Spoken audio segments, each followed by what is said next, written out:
The Sacramento-San Joaquin Delta is a charming and picturesque blend of small towns, farmland, historical sites, ports, and marinas. California's two biggest rivers, the Sacramento and the San Joaquin, entwine in the delta before discharging to San Francisco Bay. Fresh water mingles with salt water, creating the largest estuary on the West Coast. The delta is home to 500,000 people and provides habitat for more than 300 species of wildlife, 29 of which are threatened or endangered. The fertile peat soil produces $700 million annually in crops such as asparagus, pears, corn, grain, sugar beets, and tomatoes. And the delta's ecosystem supports the commercial salmon industry of the entire West Coast. The delta was once a vast marshland covered with tules and teeming with wildlife. Settlers, lured at first by the gold rush of the mid-1800s, built levees to drain and reclaim the land. They began farming the highly organic soil with great success.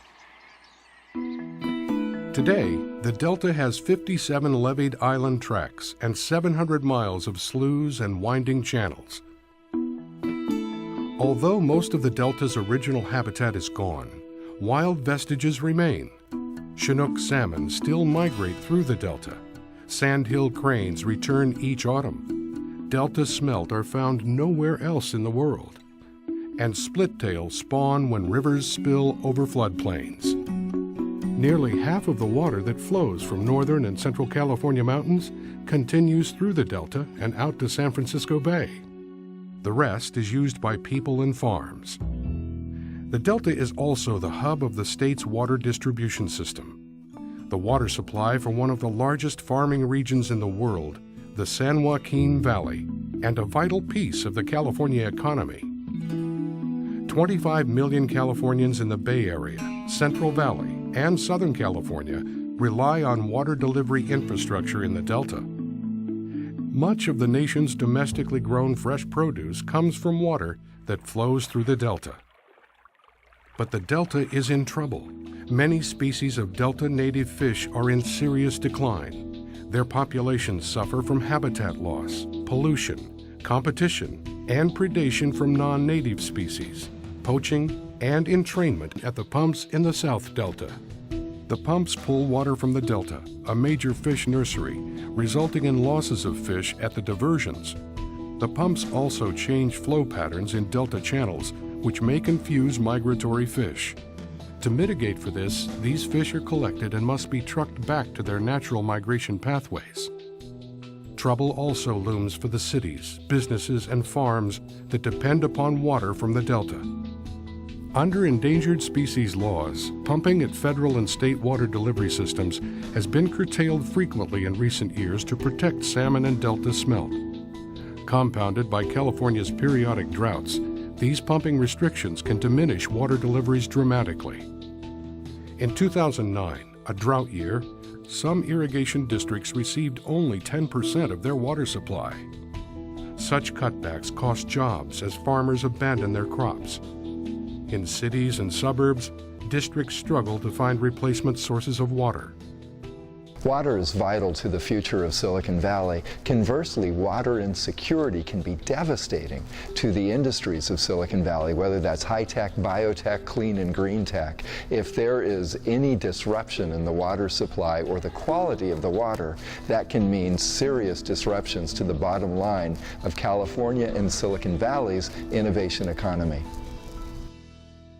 The delta's unique man-made topography makes total water supply disruption a real threat. The levees in the delta are old and fragile. Earthquakes, climate change, and subsidence conspire to threaten levees further. Many islands are actually sunken below sea level and rimmed by vulnerable levees. Should levees collapse, water could fill the islands, drawing salt water in toward water project pumps. This could cease water deliveries for weeks, months, or years, putting California's public safety and economy at risk. For 40 years, competing interests have argued in court, the legislature, and regulatory hearing rooms. environmental regulators have worked to protect threatened species. Water district managers have invested heavily to wean themselves of the delta. These combined efforts and regulations have proven to be insufficient in reversing native species decline or satisfying water supply needs. In 2009, the California legislature passed the Delta Reform Act, urging water agencies across California to reduce their reliance on the Delta to meet future needs.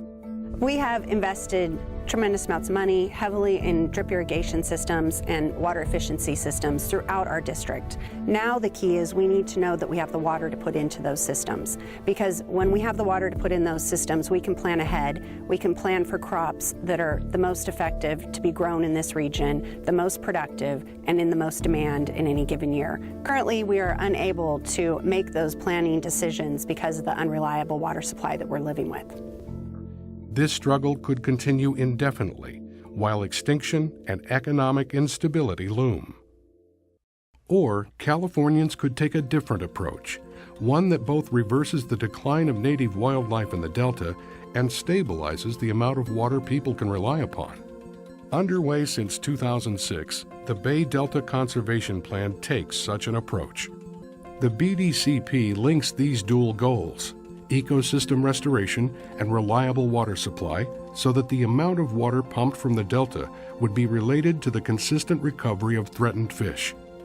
The plan acknowledges scientific uncertainty and provides an independent process to monitor and evaluate data and identify issues as the plan moves forward. The BDCP will protect the water rights of upstream communities. It also seeks to protect the Delta as an evolving place with unique cultural, agricultural, recreational, and natural values. Aiming to satisfy federal and state endangered species laws, the plan sets forth a wide range of actions to restore and protect native species, while regulators will retain the power to order changes in water project operations. Proposed actions under the plan include restoring tens of thousands of acres of habitat, especially tidal wetlands, providing shelter for fish to hide from predators, find food, rear young, and grow strong. The restoration of habitat under the Bay Delta Conservation Plan is important for a couple of reasons. One is just to restore the physical habitat that isn't here anymore for the native fishes and the native creatures out here.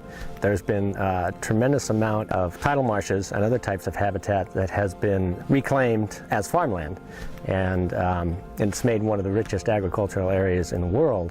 However, it's come at a price to the natural environment. And the other is just to reproduce that productivity that was really important that came out of these tidal marshes, which fed the rest of the Delta. The plan could also shift the primary diversion of water to just below Sacramento and include new pumping plants and a new tunnel facility to deliver water to the state and federal water projects. This move would allow for much more effective fish screening and the restoration of more natural flow patterns through the central and southern Delta. The BDCP is funded by water districts in the Bay Area, Central Valley, and Southern California who rely on Delta water. If they pursue the plan, the districts will be required to pay their share for the construction of new pumping plants, tunnels, canals, and other facilities. These costs would be distributed across millions of water users. All Californians would help pay for habitat restoration, most likely through future general obligation bonds. At an estimated $24 billion over 50 years, the plan seems expensive. But in light of California's nearly $2 trillion economy, it is imperative that we make our most critical water infrastructure more reliable and compliant with current environmental and safety standards. To do nothing is not an alternative. California needs a solution. As one component of a comprehensive statewide water management plan, the Bay Delta Conservation Plan offers solutions vital to the California economy, public health and safety, and the protection of one of our most treasured natural communities, the Sacramento-San Joaquin Delta.